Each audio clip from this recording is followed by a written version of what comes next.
Yeah hi hello నమస్కారం సమస్తం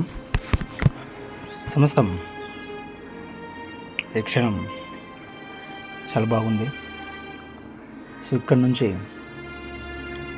ఈ ఆనందం నుంచి అంటే మన యొక్క జీవనము అంటే మనము ఏం చేస్తున్నాము అన్నది కాకుండా దాన్ని చూడకుండా మనం ఎలా ఉంటున్నాము, మన యొక్క స్థితి అనేది ఎలా ఉంది,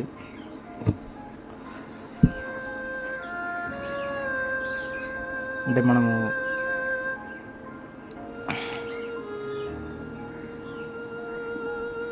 మనలో గందరగోళ స్థితితోనే ఒక అర్థం పర్థం లేని స్థితితోనే మన యొక్క కదలికలు ఒక జీవనం అనేది సాగుతుందా అన్న ఒక విషయాన్ని మనము ఎవరికి వారే గమనించుకోవాలి, అండర్స్టాండింగ్ చేసుకోవాలి. సో అంటే ఇక్కడ ఇప్పుడు చెప్పేవాడు ఎవరినో మార్చేయాలని ఏదో చెప్పేయాలని కాదు. ఇక్కడ ఒక చెట్టులా ఒక పువ్వులా సమస్తమై ఉన్నాము కాబట్టి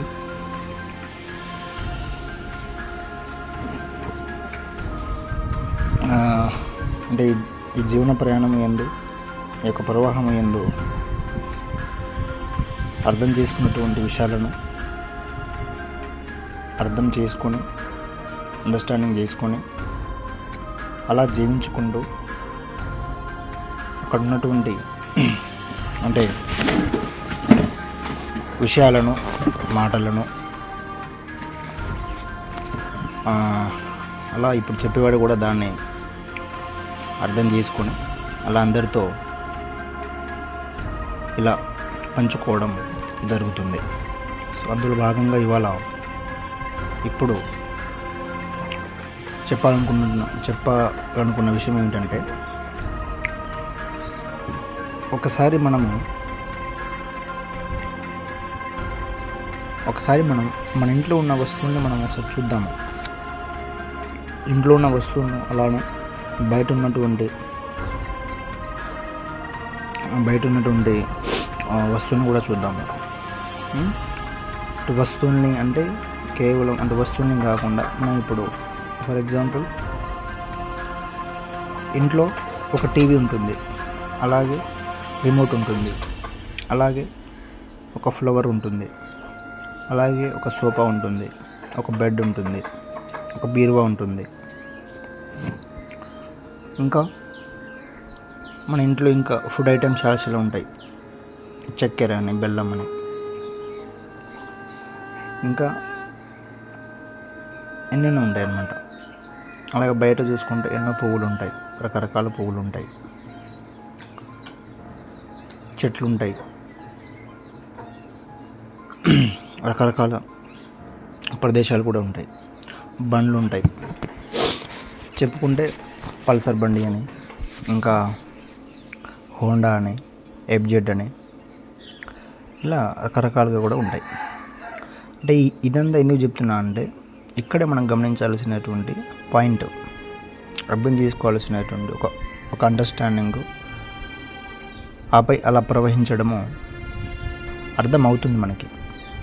ఇక్కడ సరిగ్గా మీరు గమనిస్తే మనకు అర్థమవుతుంది, సత్యం అనేది మనకి అర్థమవుతుంది. ఇప్పుడు రకరకాల వస్తువులను చెప్పాను, రకరకాల చెట్లు, పువ్వులు, కానీ అవి దేనికదే అవి ప్రత్యేకంగా ఉందా, లేకుంటే ఒకదానిలా ఉండాలని ప్రయత్నిస్తున్నాయా? ఇప్పుడు ఎఫ్జెడ్ బండి పల్సర్లా ఉండాలంటే ఇంకా అది ఫెయిల్ అయిపోద్ది, అది అసలు నడవదు, దాని యొక్క ఫంక్షనింగ్ అట్లా లేదు, అది అసలు కాలేదు కదా. సో ఎఫ్జెడ్ ఇప్పుడు అది ఎంత మైలేజ్ ఇవ్వాలో దానిలో అంటే నిర్మాణమైనటువంటి దాని యొక్క ఫంక్షనింగ్, దాని యొక్క మెకానిజం, అలాగే దాని యొక్క అది ఎక్కడైతే అది మ్యానుఫ్యాక్చరింగ్ అయిందో దాని యొక్క బయట ఉన్నటువంటి పరిధిని బట్టి అది నడవడానికి కావలసినటువంటి ఇంధనాన్ని బట్టి, అలాగే సామాగ్రిని బట్టి అది దాని పరిధి వరకు అది నడవగలుగుతుంది. అలాగే పల్సర్ కూడా దాని యొక్క శక్తి ఏది ఉందో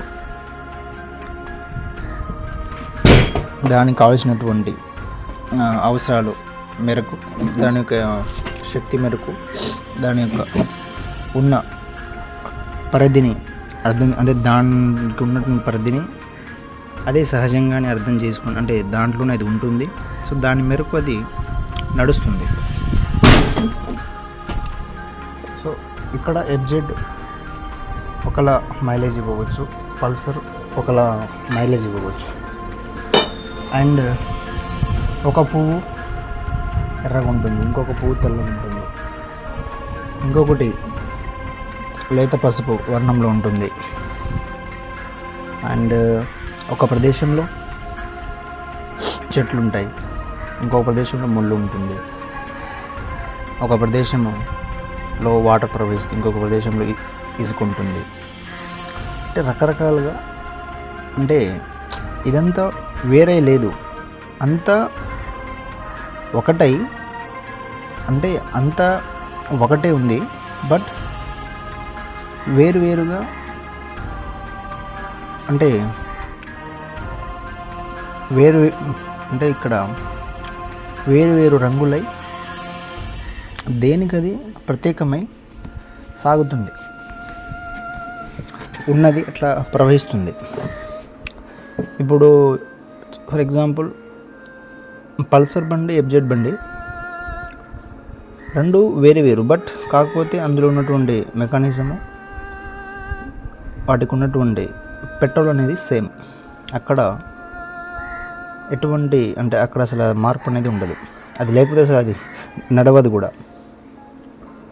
సేమ్ ఒక పదార్థానికి కావలసినటువంటి సమస్తపు శక్తి ఏదైతే ఇంధనము ఉందో, పదార్థము కదలడానికి, నడవడానికి, సో ఇంధనపు శక్తి అనేది, ఈ శక్తి అనేది అది అనంతంకి అది ఒకటే అయి ఉంది, అదే ఉంది. సో అక్కడ ఎటువంటి అసలు ఈ మాట కూడా అనకూడదు, అక్కడ లేదు, అది సమత్వమే ఉంది. కానీ చర్యలు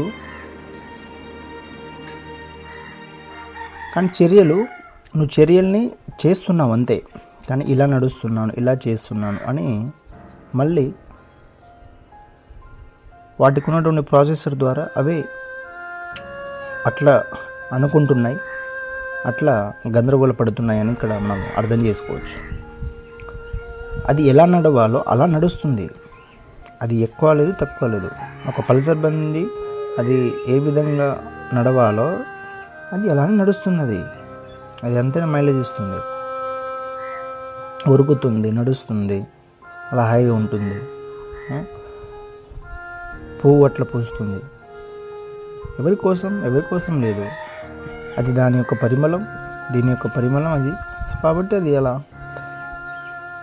సమస్తంలో అలా పూస్తుంది, అలా నడుస్తుంది. అలా ఒక బండి అలా దానికి ఉన్నటువంటి పవర్తో అది దాని స్థాయి వరకు అది సరిగ్గా దాన్ని నడిపితే అది నడుస్తుంది. సరిగ్గా అది నడవకపోతే, అంటే దాని యొక్క చర్యలు జరగకపోతే బండి అనేది నాశనం అవుతుంది. బట్ పవర్ అనేది అది నిత్యనూతనంగానే ఉంటుంది. సో ఇక్కడ చెప్పాలనుకున్నటువంటి విషయం ఏంటంటే, మనం అర్థం చేసుకోవాల్సిన విషయము, రకరకాల వస్తువులు పదార్థాల్లో మనం కూడా ఒక పదార్థం, మనం కూడా ఒక పువ్వు. అంటే నువ్వు కూడా ఒక పువ్వు, ఒక రంగుల పువ్వు. మనం కూడా ఇక్కడ రంగుల పువ్వై ఉన్నాము. ఈ ప్రవాహం ఎందు ఈ పువ్వులన్నీ ప్రవహిస్తున్నాయి, కదులుతున్నాయి, నడుస్తున్నాయి. కాబట్టి మనకు ఏ గుణం ఉందో, మనకు ఏ విద్య ఉందో, మన యొక్క స్వభావము ఏముందో దాంతో అలా మనము నడుస్తూ ఉంటాము, అలా కదులుతూ ఉంటాము అంతే. కానీ మనము దాంతో దీనితో కంపేర్ చేసుకొని అట్లా ఇట్లా అని మనము అంటే మనల్ని మనమే అంటే మనలో ఈ థాట్స్ని మనమే మళ్ళీ క్రియేట్ చేసుకొని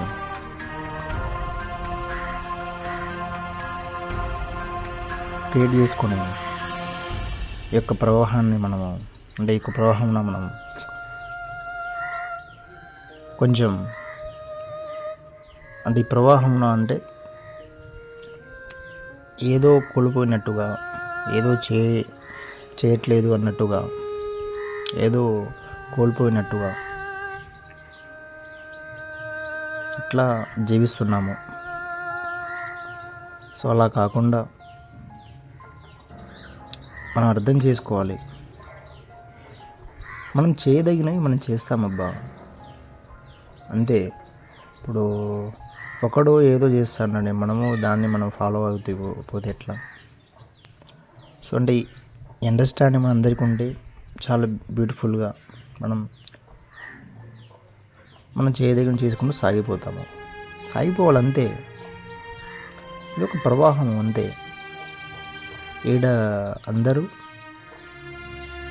అంటే మనిషికి థాట్స్ వల్ల వ్యవస్థ వల్ల కాలక్రమేణా ఈ విధమైనటువంటి కంపారిజన్స్ ఎక్కువ తక్కువ అనే భావనలు వచ్చాయి. కానీ అసలు ఇది ఏం లేదు, జస్ట్ అలా జరుగుతుంది అంతే. సో ఈ అండర్స్టాండింగ్ మనకి అర్థం అవ్వాలి, అలా సాగిపోవాలి. బాగుంది. విషయంగా చూద్దాము. సో మనము చేయదగినది మనం చేస్తాము, అలా సాగిపోదాం అంతే. సో ఫైనల్లీ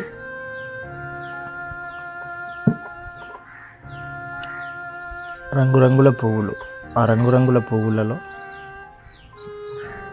మనము రంగై ఉన్నాము, మనము పువ్వై ఉన్నాము. సో మన పరిమళంతో మనము అలా ప్రవాహము యందు ఈ యొక్క సమస్తము యందు ప్రవహించుదాం అంతే. నడుద్దాము, జీవిద్దాము అంతే. Thank you.